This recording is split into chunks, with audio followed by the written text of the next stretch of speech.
মাশাআল্লাহ। আমাদের red cheater আর মাক্সির জোড়া দিছিলাম, সেই জোড়ার বাচ্চাগুলা মাক্সির কালার আসছে, মানে মাক্সির কালার আসছে।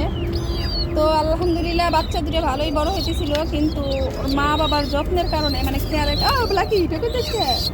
খেয়াল করার কারণে একটা বাচ্চা খুব ছোট হয়েছে আর একটা বাচ্চা অনেক বড় হয়ে গেছে।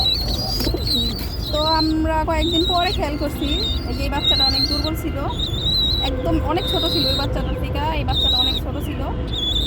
এই যে ওর বাবা মা অতটা একটু খেয়াল করে নাই, মানে ভালো মতো খাওয়ায় নাই, বড়টা খাইতে চাইছে বড়টারই খাওয়াইছে, তার জন্য ওদেরকে নিচে নামাই দিছি।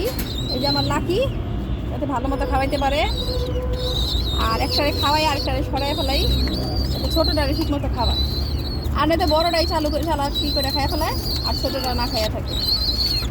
এই জন্য ওদেরকে মানে সরাই খাওয়াইতে এখন একটু আল্লাহর রহমতে অনেকটাই ভালো।